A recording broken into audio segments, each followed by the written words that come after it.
Warning, if you have not watched game number 5, the game that started it all, please go and do that now. Because this series functions in order. So if you have not watched game number 5, please go and do that. For those who have, sit back, relax, and enjoy game number 4.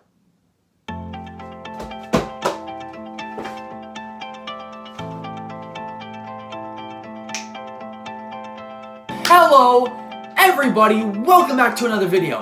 My name is Judah Culp, and finally, I am able to record Game 4, Episode 2 of my Top 5 series. And I'm very excited about this because I haven't been able to record one in a month. I've been busy with work, I've been busy with a bunch of other stuff, I've just been doing a lot, I haven't been able to record much. But I'm glad to be here and glad to record.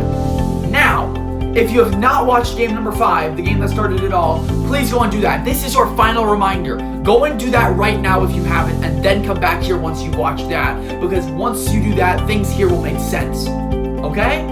For you guys who have watched game number 5, we can get straight into game number 4. But before you do that, make sure you like and subscribe and hit the notification bell so we get more support. We make the channel bigger. We get more big bucks. Actually, I don't get money for doing this. That was just a joke. Anyways, let's get straight into it. So, in our last video, I talked about FNAF 1, my 5th favorite game of all time. Even though it was the lowest on my top 5 list, it was the most influential and nostalgic horror game I've ever played, and possibly the most influential and nostalgic game in general that I've ever played.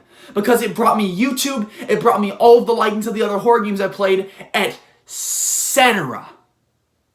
But it is not my favorite horror game of all time.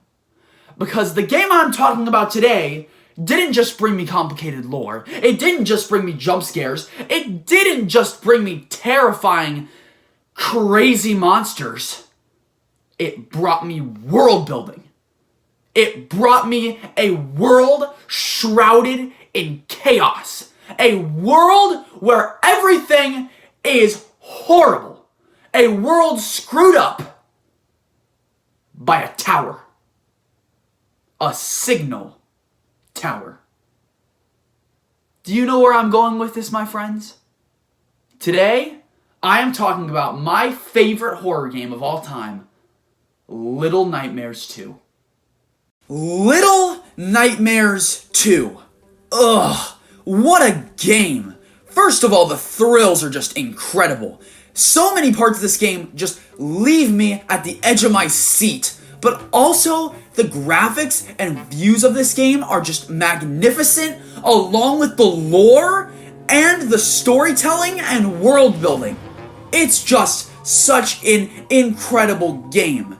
This game also has just mind-blowing moments. Mind-blowing in terms of twists and so much more.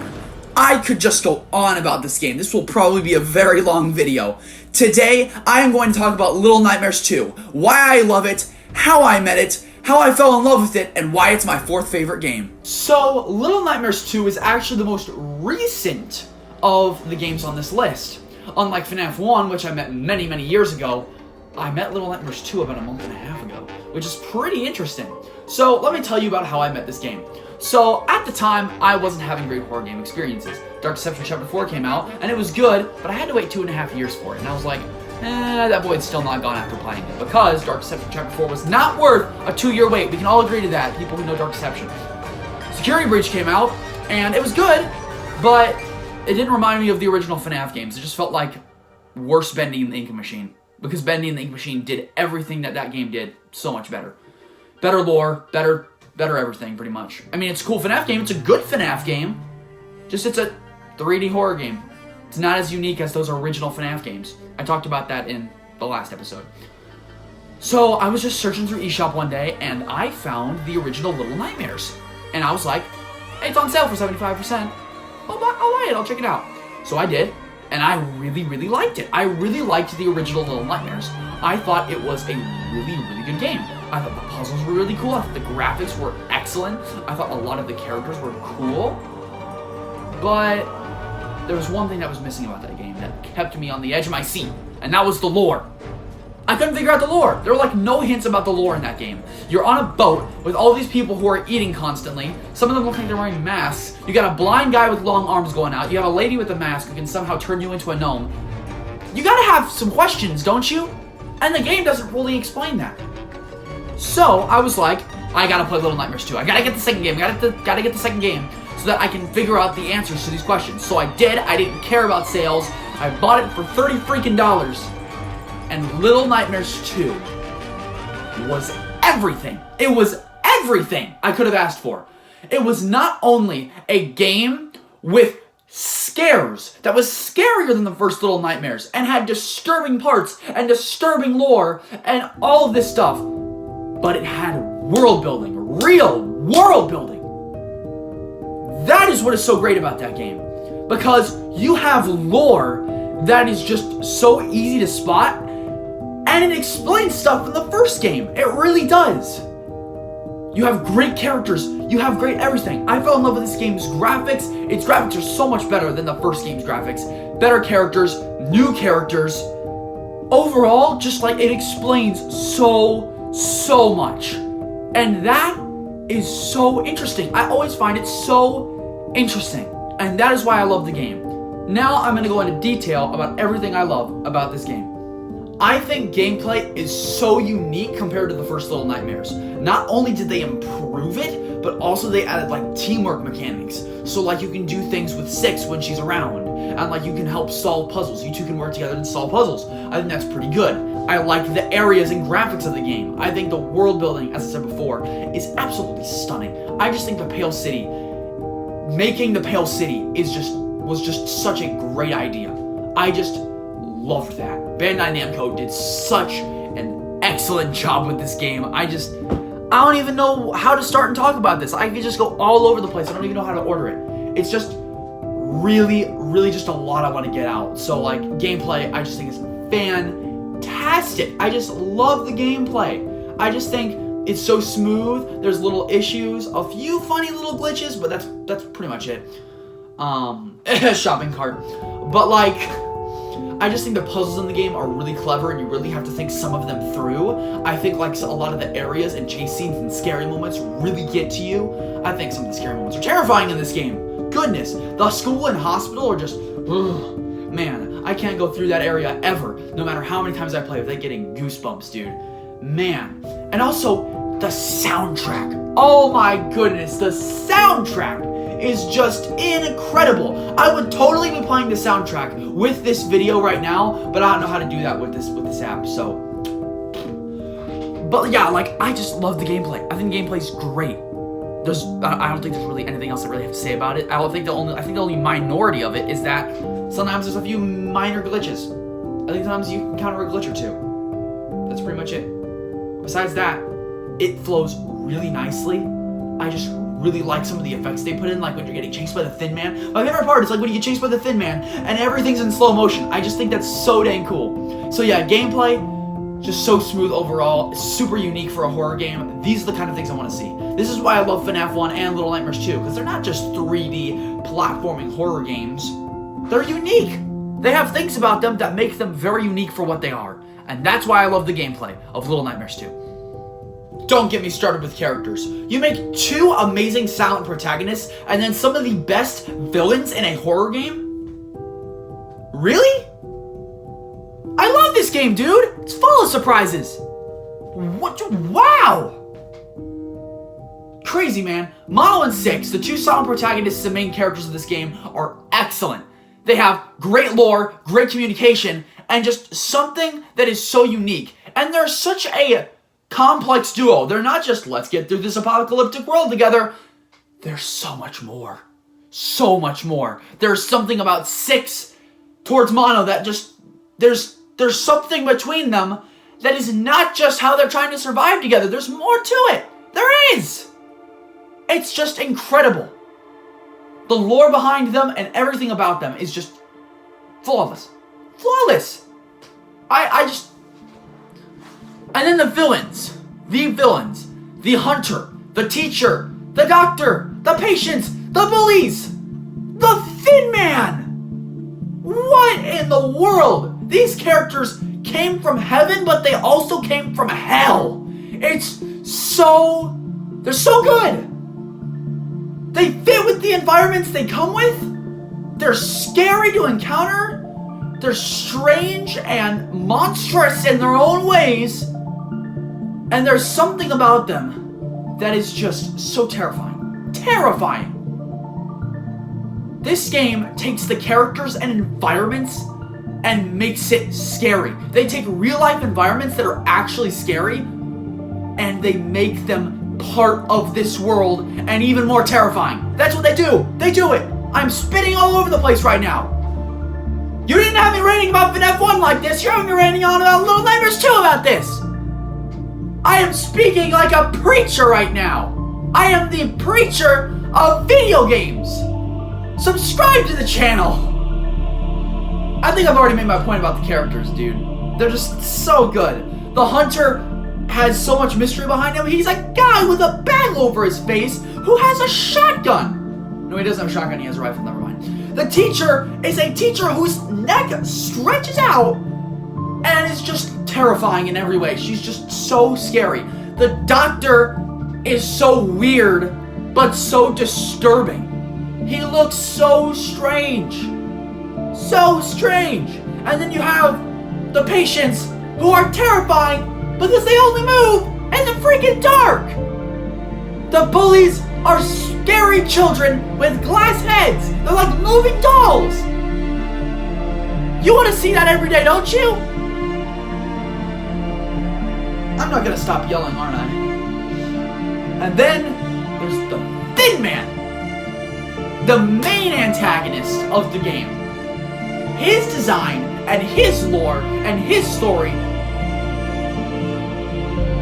flawless. I will make a theory video about Little Nightmares 2 if you guys want me to, but like, the theory's already been told so many times, so if you know it, I don't even have to make a video. The Thin Man is so good. He is so good. So good. He's my personal favorite character. Honestly, I love the Thin Man. He's just excellent. Yeah.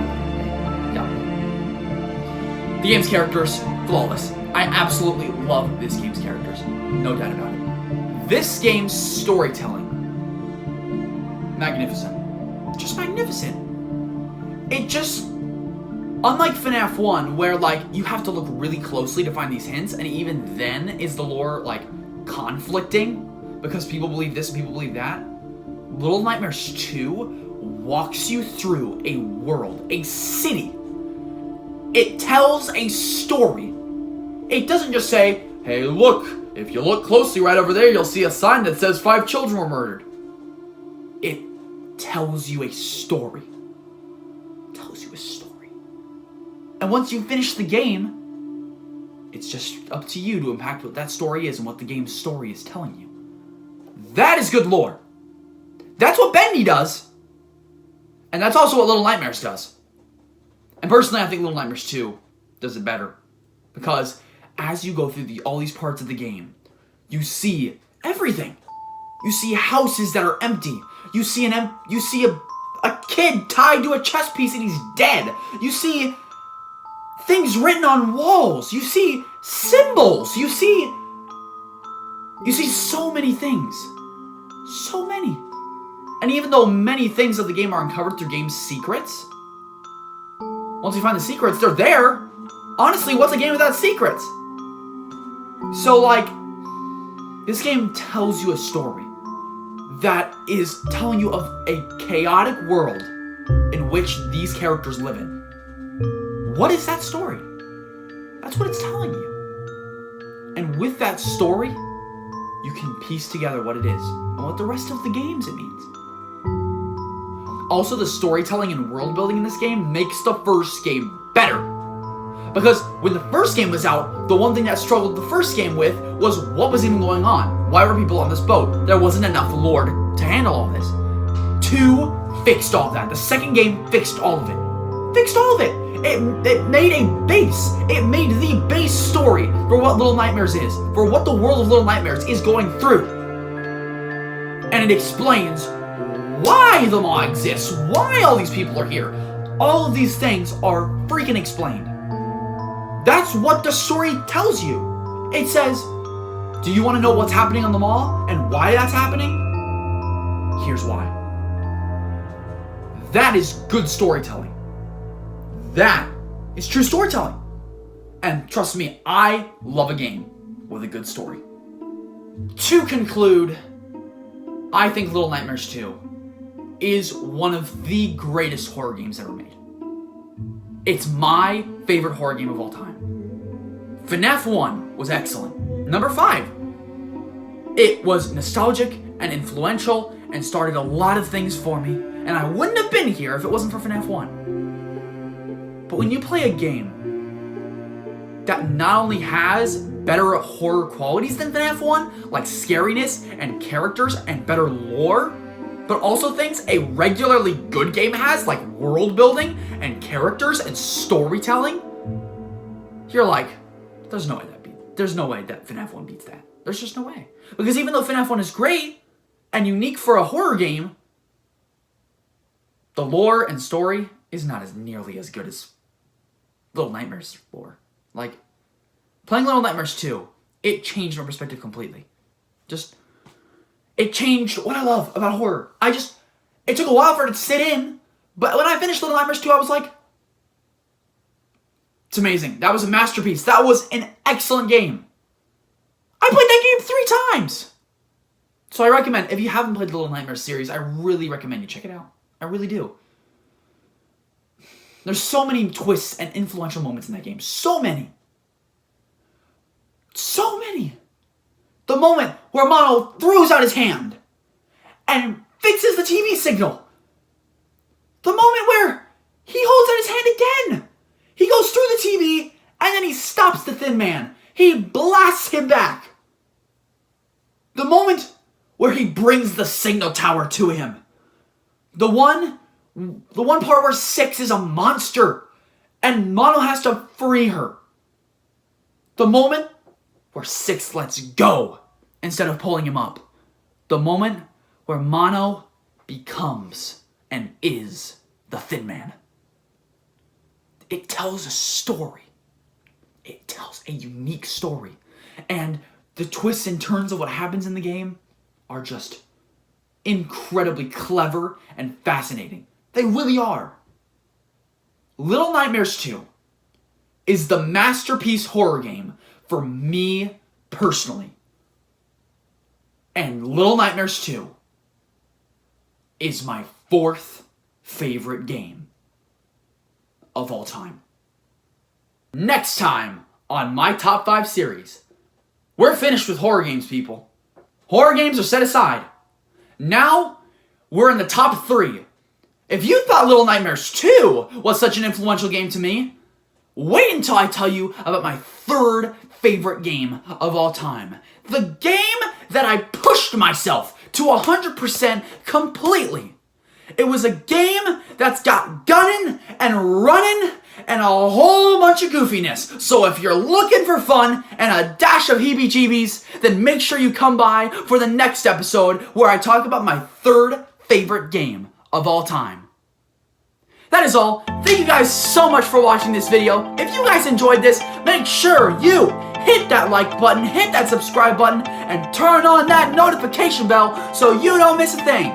I will see you all in the next video. Capiche?